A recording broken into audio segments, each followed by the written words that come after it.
paz do Senhor, irmãos, pode se assentar.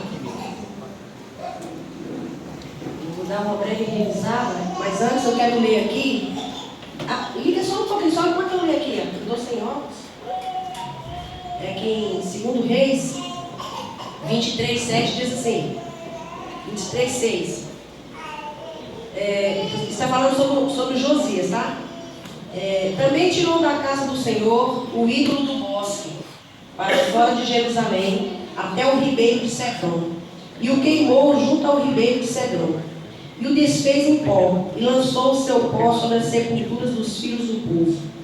Também derrubou as casas dos prostitutos cultuais, que é o que eles faziam nos bosques, né?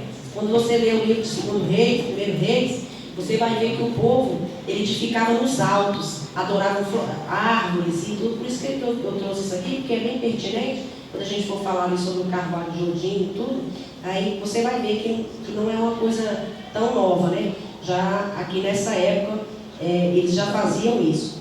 Também derrubou as casas dos prostitutos cultuais que estavam na casa do Senhor, em que as mulheres teciam casinhas para o ídolo do bosque. Está vendo como era tão sério, né? Por isso que o Senhor continuamente falava para o povo, que eles continuamente estavam lhe provocando a ira, né? Bom, o que já foi falado, né? Na quarta-feira passada, falamos sobre a origem, né? Que era um festival mesopotâmico, né? A origem do Natal, tá? Chamado Zagmuk. Dizia que o Marduk, que era o deus deles, né? Devia derrotar os monstros que atemorizavam a terra. E para vencê-los, o rei devia morrer para ajudar o deus Marduk. Marduk era o deus, e o rei, ele deveria morrer para ajudar esse deus Marduk, né? Para que a terra permanecesse livre de perturbações. Isso aqui é um festival chamado Zagmuk, que é uma das primeiras origens, né, que a gente viu. Os persas e babilônicos realizavam um festival semelhante, só que se chamava Sakai. Esse mesmo festival, através da Grécia, alcançou os romanos, né? Os romanos.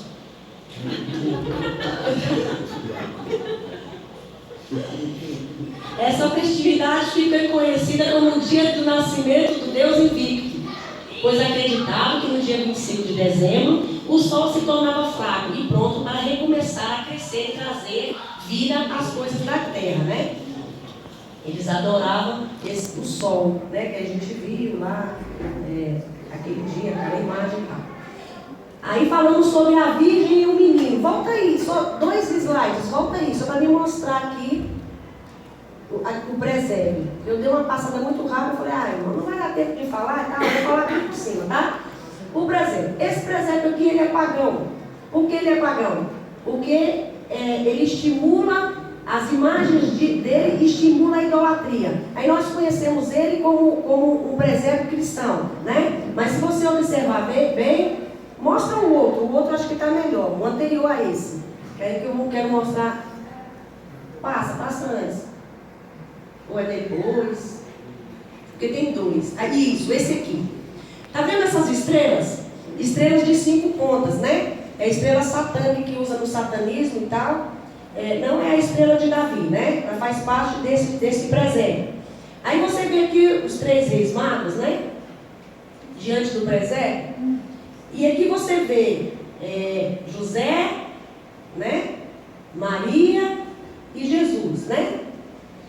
Na verdade, esse presépio aqui, esse José aqui, na verdade, não tem nada de José, né? Ele é Nirode, aqui é Semíramis e aqui é Tamuz, que nós já falamos sobre isso, né? Na quarta-feira passada.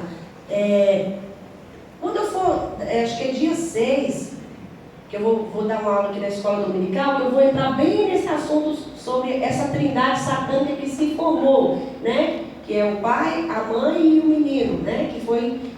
Que originou-se isso aqui, e aí começaram todos a adorar, achando que era alguma coisa cristã, mas na verdade o fundo é todo pagão, né? E aqui formou-se essa trindade aqui, de Nirode, de Semíramis e Tamuz. música. Na verdade, o que aconteceu aqui, dá uma passada bem rápida.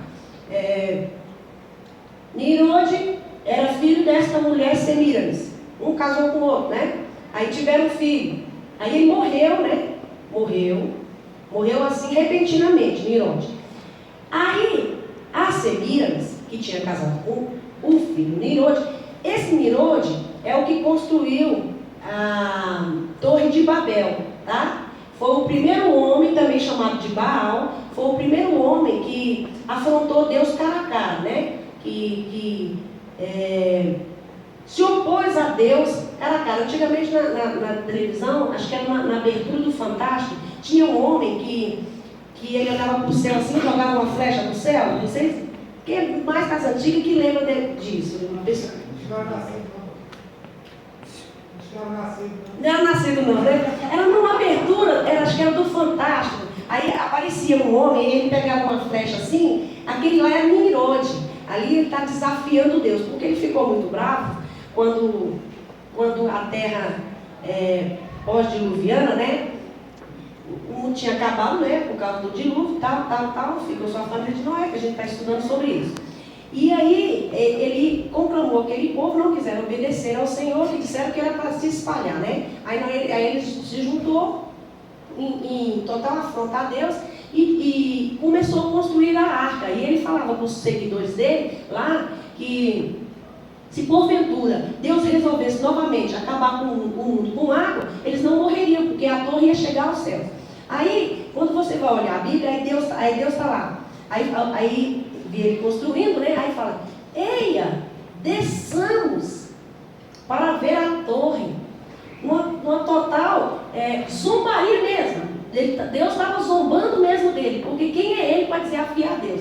Deus, para poder ver a torre, lá de cima ele não via, era um grãozinho de mostarda, que é a menor semente no reino vegetal, né? Ele teve que descer, eia, desçamos, falando com a Trindade Santa, né? Aí que eles desceram para poder conseguir ver a torre, uma coisinha desse tamanho ele estava se achando, né? Então, Nimrod, também chamado de Baal, foi o primeiro a desafiar Deus, né? Primeiro homem, e casou com a mãe, morreu repentinamente. Essa mulher, muito usada por Satanás, inventou que onde ele morreu, né? Nasceu um pinheiro e tal, e todas as vezes trazia presente e tal. Depois ela inventou que ele já estava morto, e quando ele voltava, sempre ele voltava na mesma época, aí ela engravidou de novo dele, já morto. Aí nasceu este menino, que aí ela dizia que era Nimrod Redivivo, que era esse menino chamado Tamuz, que era no dia 25 de dezembro, o nascimento dele. Isso também é uma das origens de se comemorar o Natal, dia 25 de dezembro, tá? Só para... Eu não expliquei daquela vez, e eu quis voltar. Então, pode colocar lá onde estava, para a gente continuar. Então é isso. Aí também uma outra origem que vem se mesclando tudo, né? Natal tem a ver com a festividade da Saturnália, que começa dia 17 e vai até o dia 24 de dezembro, e termina com a Brunália pagã, que é 25 de dezembro, que celebrava o dia mais curto do ano e o novo sol, né?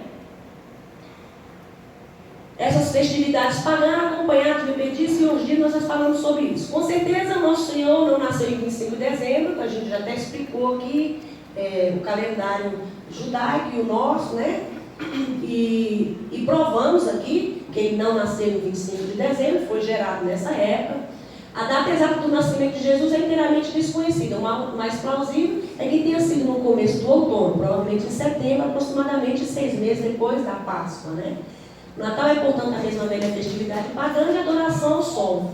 A única coisa que mudou foi o nome. Então, isso aqui foi o que foi falado quarta-feira passada. Então, só ficou para mim explicar sobre o presépio, que aquele lá, na verdade, é voltar a Baal, né? Pode passar. Tá. A árvore de Natal também, uma das origens que ela vai ter aqui, ó, no carvalho sagrado de Odin, né? Quando todos vocês aqui conhecem Thor, né? Thor, com aquele machado, não sei o quê, eles adoravam árvores, né? Quando a gente vê esse filme que está passando temporadas, que agora até acho que já está na 6ª temporada, não sei, O Trono de Ferro, fala sobre. Aquilo ali mostra a verdadeira adoração que esse povo tinha, né? Por árvores e tal. Os povos pagãos antigos adoravam as árvores. Nas Crônicas de Gelo e Fogo, de George Martin, podemos perceber uma grande relevância dos bosques sagrados destinados à adoração e à meditação para essas pessoas, né? Se você vê naquela passagem que eu li aqui da Bíblia, mostra, né, o povo adorando as árvores. E mais na frente eu vou mostrar um versículo, que o versículo diz claramente: é por isso que as suas filhas se prostituem ao pé das árvores, uma coisa muito satânica. Por isso que Deus não aceitava de jeito nenhum, né? E todo o tempo, quando você vê lá em 1º e 2º Reis, quase todos os reis adoravam os altos, lá quando fala, e ele derrubou os altos. Quando ele fala isso, algum rei derrubou os altos, foi lá, destruiu o altar e parou de adorar o pé das árvores, tá? Quando você vê isso na Bíblia, está se referindo a isso aqui. Aí você vê e fala, nossa, mas como o Natal vem com uma máscara, né? Você pensa que é uma coisa, é outra coisa, o negócio é sinistro, é muito sinistro.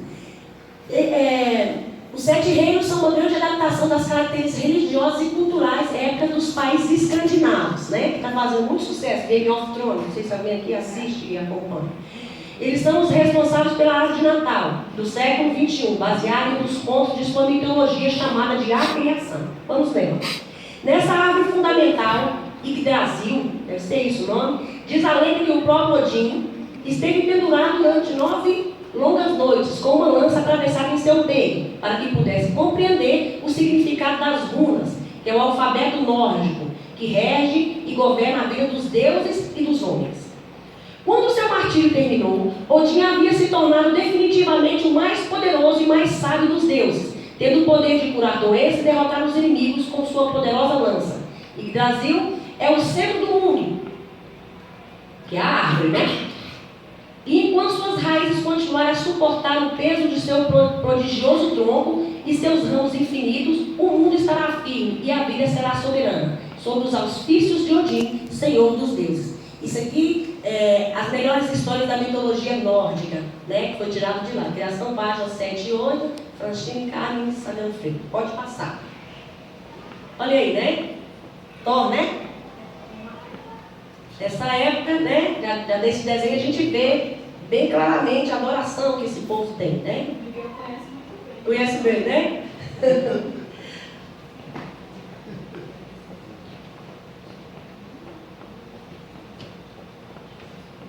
É isso. A árvore Yggdrasil, chamada de carvalho sagrado de Odin, seria a substituta para a cruz de Jesus Cristo. Porém, os propósitos desses sacrifícios não são os mesmos, né? Porque ele ficou lá pendurado lá na árvore, há tantos 7 dias, não sei quantos dias. Desde que o homem preferiu fazer as coisas segundo a sua natureza pecaminosa, Deus tem buscado uma reconciliação com a humanidade, convidando-nos, sem que merecêssemos, para viver em sua santidade e sobre as suas promessas. No entanto, essas coisas só puderam ser consumadas depois da crucificação de Jesus, foi quando ele nos justificou e tal. Não vou entrar nesse mérito, que todo mundo já sabe. Odin se sacrificou para adquirir uma autoridade e dons que antes não possuía, enquanto Jesus era Deus antes mesmo de o mundo ter sido criado por ele. Quando eu li aqui no início, que quando Deus olhou a torre que Nirod construiu com seus seguidores, que ele falou, eia, desçamos, ele estava falando, ele, o Espírito Santo e Jesus. Tá? Só que no Antigo Testamento não vai falar do nome de Jesus, só vai falar do nome de Jesus no Novo Testamento. Mas quando ele fala, eia, desçamos, estava falando o Pai, o Filho e o Espírito Santo, que eles iam descer para ver a árvore tão grande, a torre tão grande que Nirod tinha construído, né? Então, Jesus já era Deus antes mesmo da fundação do mundo. Ele não, ele precisou se sacrificar aqui e tal, né, pelos seus interesses. São esses os valores que o paganismo quer que absorvamos, que não precisamos de um Salvador, mas de nos sacrificar conforme os nossos próprios interesses e vontades.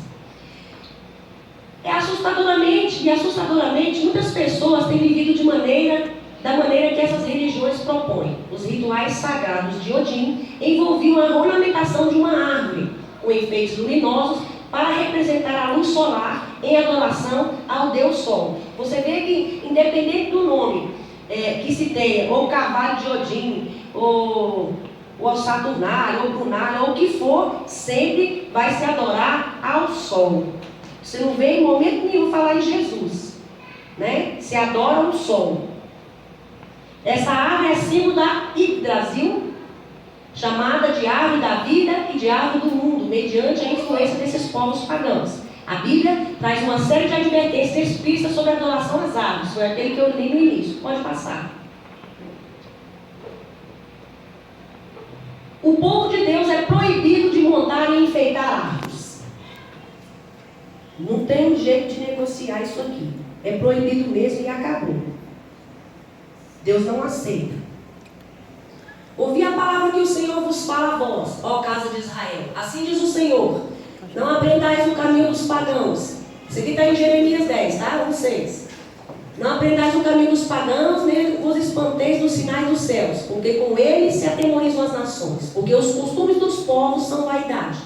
Pois se corta do bosque um madeiro, obra das mãos do artífice, feita com machado, com prata e com ouro, e enfeitam com pregos e com martelo o firmam, para que não se mova. São como a palmeira, obra torneada, porém não pode falar.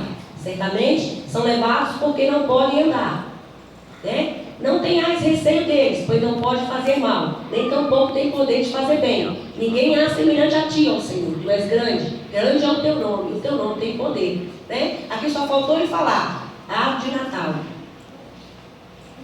Como não tinha esse nome na época, né? Aí não colocou o nome, mas se tivesse, tinha colocado o escritor. O pecado é a consequência dessas celebrações. O meu povo consulta a sua madeira e a sua vara lhe responde. Isso aqui está em Oséias 4, do 12 ao 13. E a sua vara lhe responde, porque o espírito da luxúria os engana, e prostituem-se, apartando-se da sujeição do seu Deus. Sacrificam sobre os cumes dos montes, e queimam incenso sobre os outeiros, debaixo do carvalho,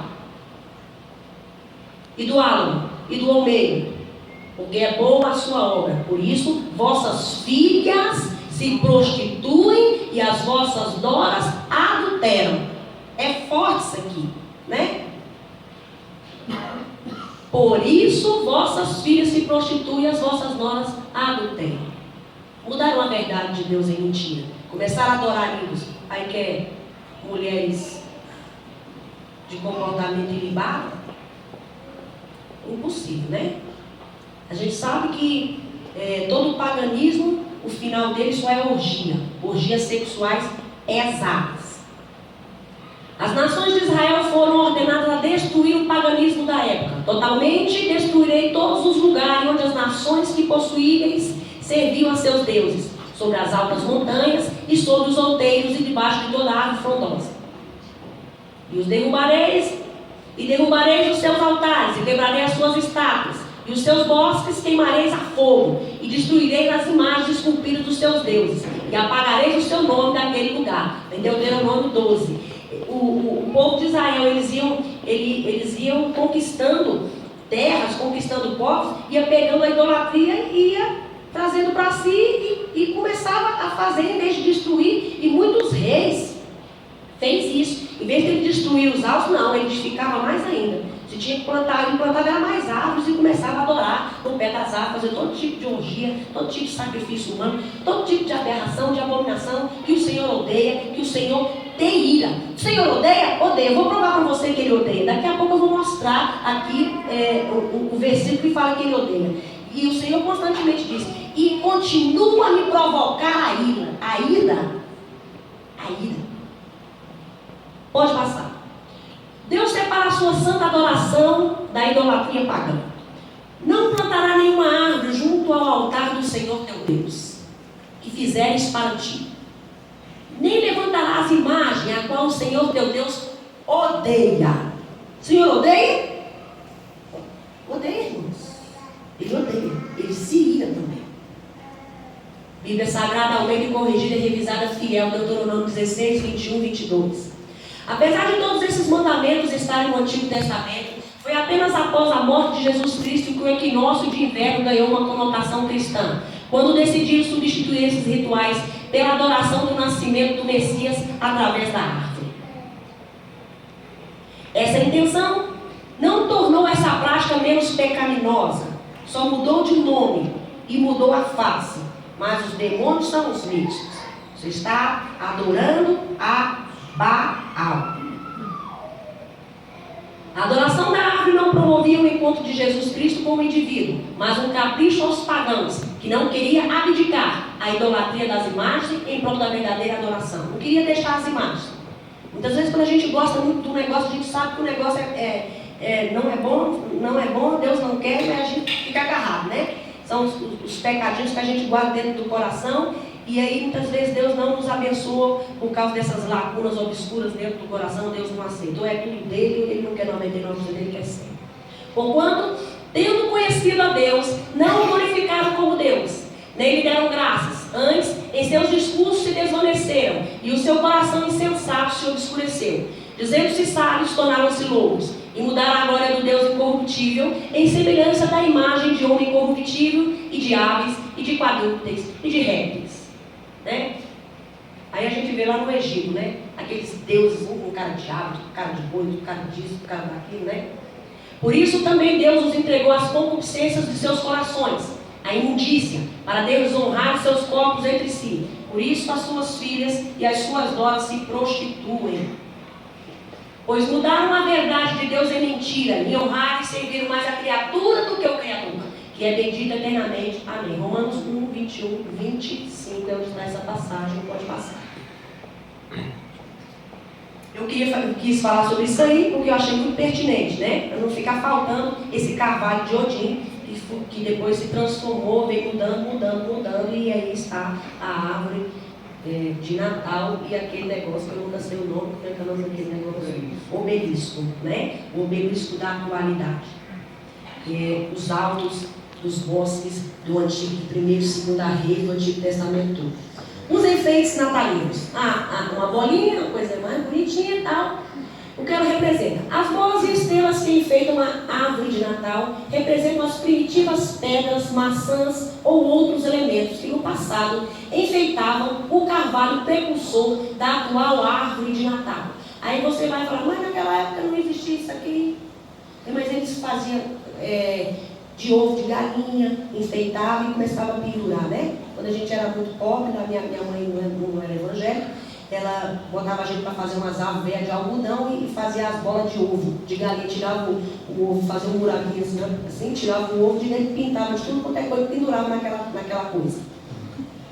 Então, aí, mas não existia bola, mas não se preocupa não, que o homem consegue aperfeiçoar o negócio, para poder fazer a idolatria bem feita mesmo, né?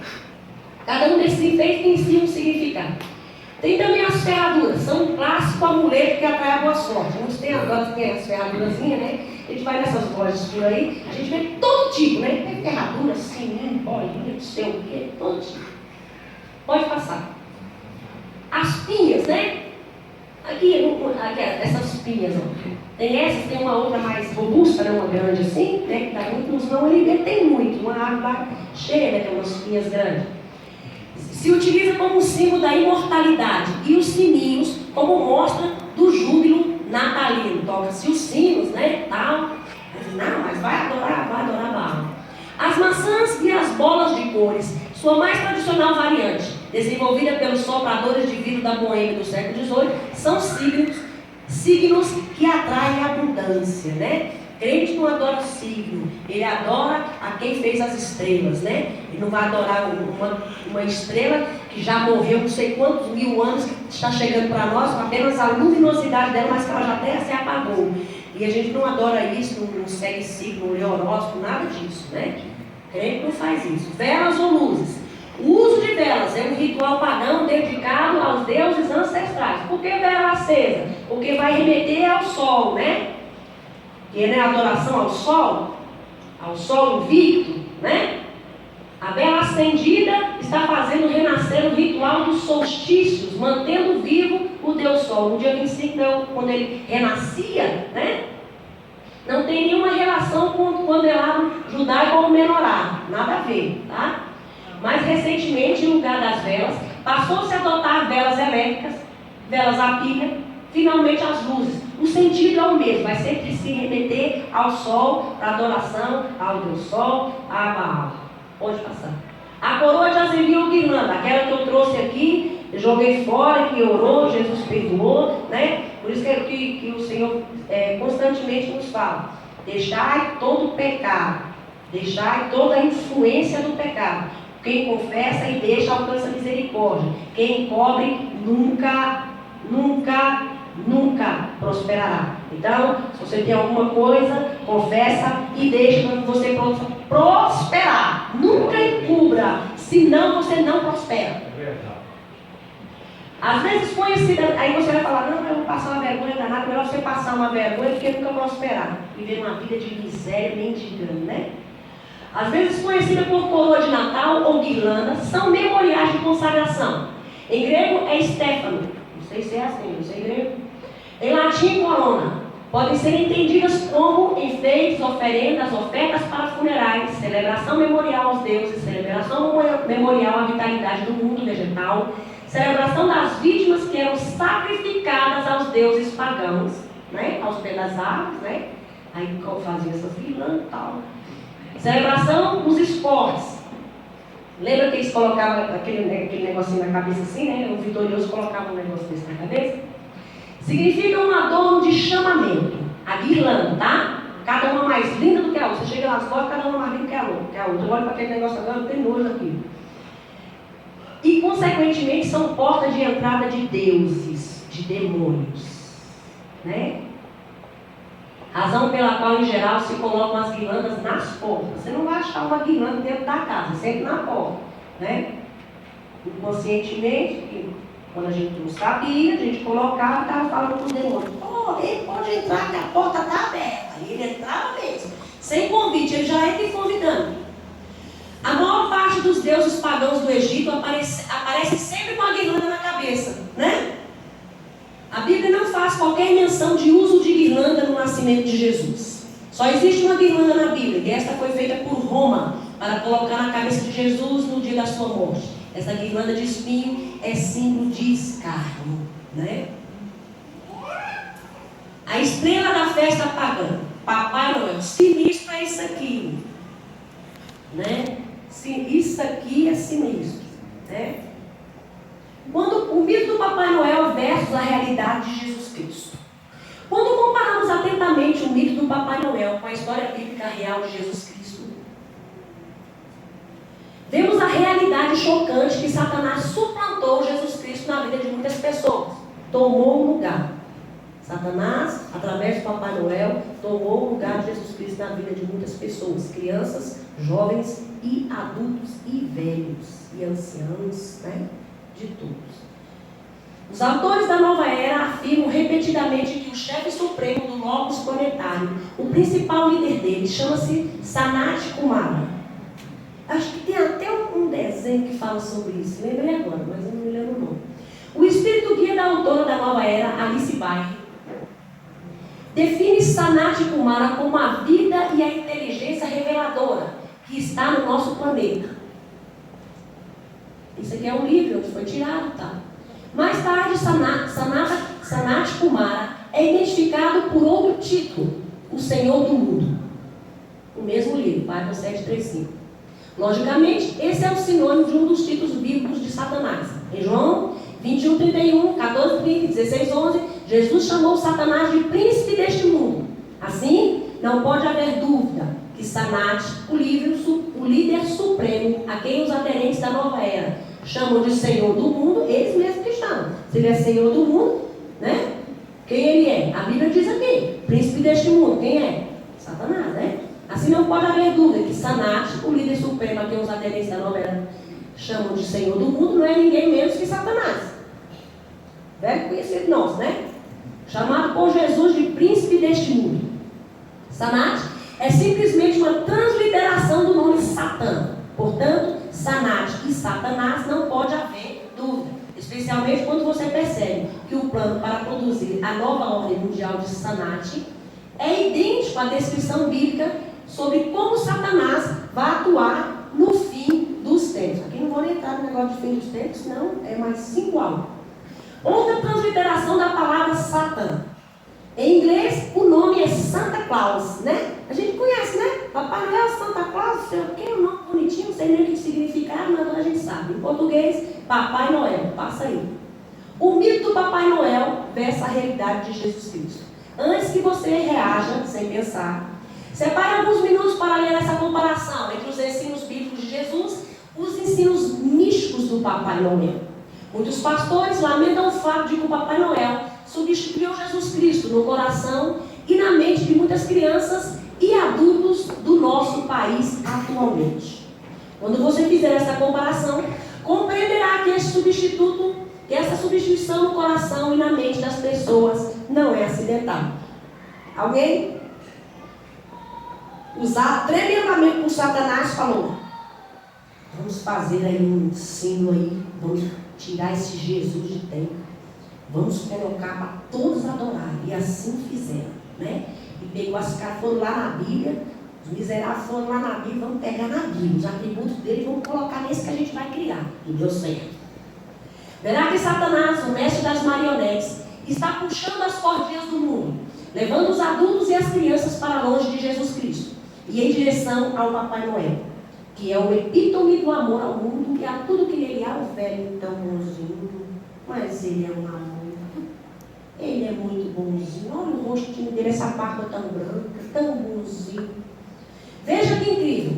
No em inglês e em muitas outras línguas significa não ou nenhum, ou ninguém ou antes. El é Deus em hebraico, né? El Shaddai, né?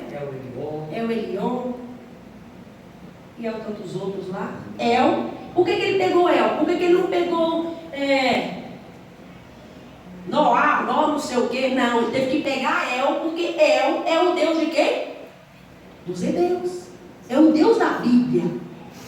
Então, ele mascarou o negócio, mas aí Deus pega e dá inteligência e sabedoria para os pequeninos e vai lá e descobre as astutas de Satanás. As astúcias e traz as claras, para quem quer, né? Para quem não quer, fica todo o tempo adorando aí o Noel, servindo ele e fazendo o que quer.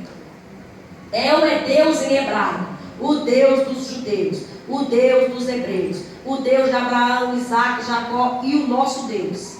Então, Noel seria papai não Deus, ou papai antideus, ou papai Deus ninguém. Ele está claramente falando que ele é pai e que Papai Noel é o verdadeiro pai, e que o papai, o paizinho da Bíblia, que é o El, é ninguém, né? Não precisa falar mais nada, né? Agora, quando eles foram lá na Bíblia e foram pegando os atributos do nosso Deus, né? Do El Shaddai, El Elion, e foram colocando aqui, e foram colocando os mesmos atributos nesse demônio